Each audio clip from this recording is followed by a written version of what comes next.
This is what happens when you put the wrong lenses. Everything is blurry and fake.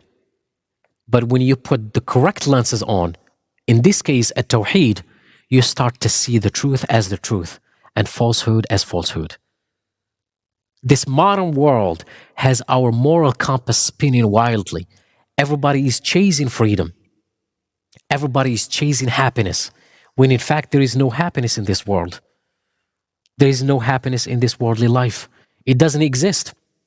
Interestingly enough, both the Greek and Islamic philosophers agree that happiness is the final end, but they differed as to what this end is and how it should be achieved. But we know from experience that a blind and passionate attachment to external goods, such as wealth and material possessions, can be very harmful to a human's life. Happiness has become this necessary condition to material things. And so we lose ourselves in this sea of never satisfied.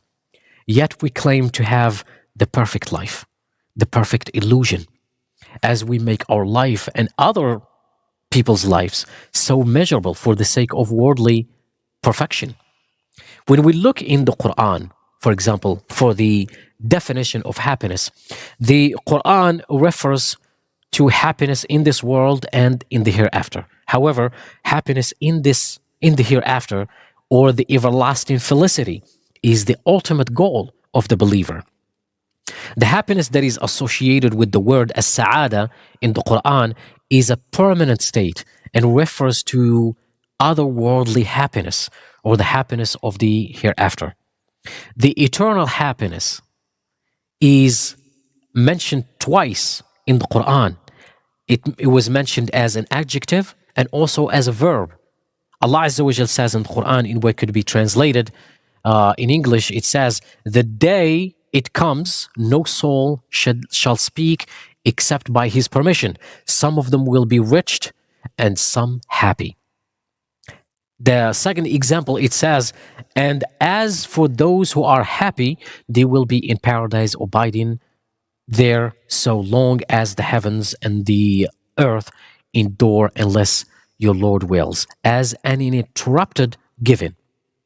Interestingly enough, some Muslim philosophers have reinterpreted the Quranic expression Yawmul Qiyamah, day of resurrection, to mean Yawmul Sa'ada, the day of happiness, because happiness is a key concept in Islamic philosophy and connotes a human's highest striving for eternal happiness in paradise. We earn this supreme happiness through the purification of the soul. All the bounties that Allah Azza wa Jal granted us, whether be it wealth, health, or good friends, we employ all of them to assist us in the purification of the self.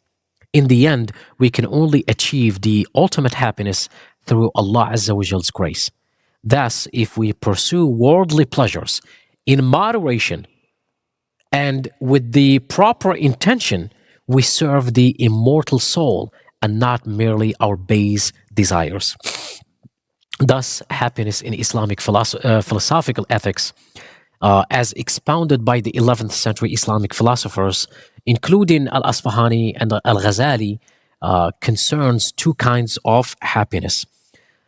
We have the happiness in this world and the happiness in the hereafter, of course. The happiness of this world pertains to three aspects.